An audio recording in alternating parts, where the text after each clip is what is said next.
我叫土拨鼠，我是93年的，本科在悉尼，硕士去了巴黎，总共2个本科3个硕士，目前在大理流浪。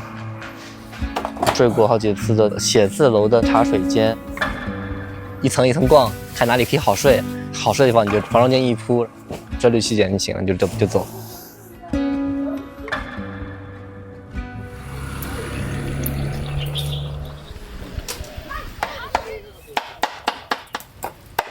你现在在这边的整个生活状态什么样？我就每天背着帐篷，有的时候是骑车，有的时候走路，想去哪里睡我就去哪里睡。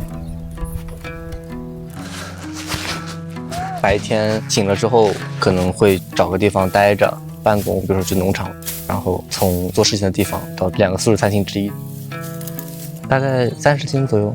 电脑现在坏了嘛，然后衣服、充电宝、电子书阅读器、充电线、护照、睡袋、帐篷、防潮垫、松鼠玩偶，大概就这些。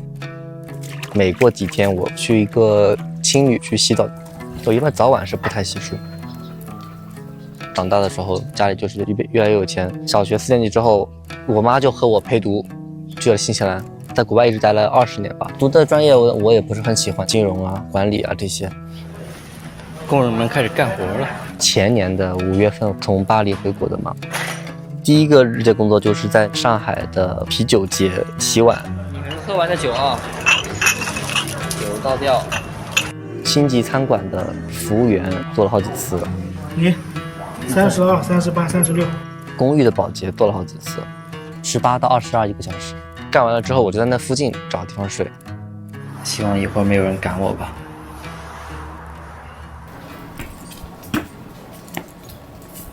来到大理，发现有免费素食餐厅之后，我就觉得我就住帐篷就好了。如果不花钱，我也不需要赚钱。有很多的时间做自己想做的事情。回国前我就开始做心理学视频方面的搬运，从油管搬运到 B 站嘛。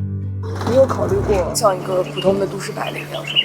在巴黎不就是普通的都市白领吗？但是很难回去了。我没有什么存款需求，没有什么消费需求，解决吃住够了。你再给我多的钱，我没有地方花了。有钱的生活，更上层阶级的生活，自己的感觉不是很满意的。但是你所有的认知，你的理性都告诉你，现在生活应该是好的，因为大家在追求这种生活。这种分裂其实蛮致命的。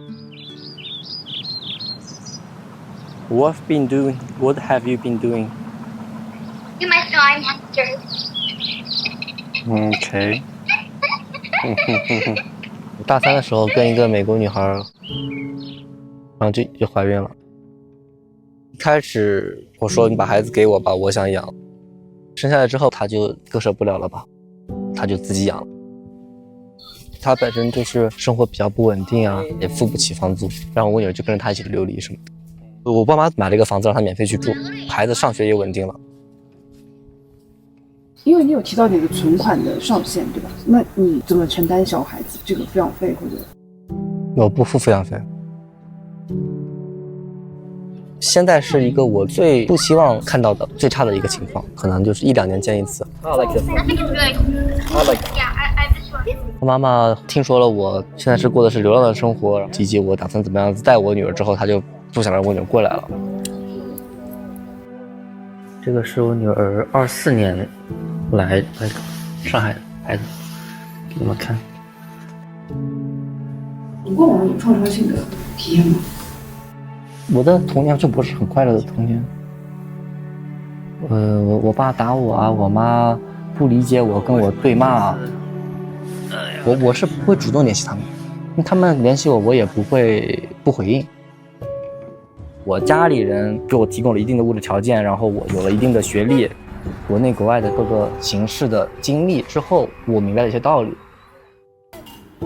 现在这个已经在卷的人，你不是说一定要去忍受有毒的工作，你是可以辞职的。你说那我辞职怎么办？我没有收入，你可以流浪，你可以做日结工作，你可以睡楼道啊。从搬运到读书会到现在这个去玩的这个项目，一切都是我自学的，都是我一个人操作的项目。从零开始，没有任何的学历，没有任何的资源，你是可以去做你想做的事情的。只要你能够把生活成本压低。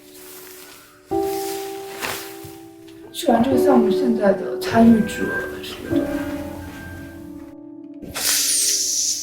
少？几乎没有进展，它离远远超前的一个教育项目。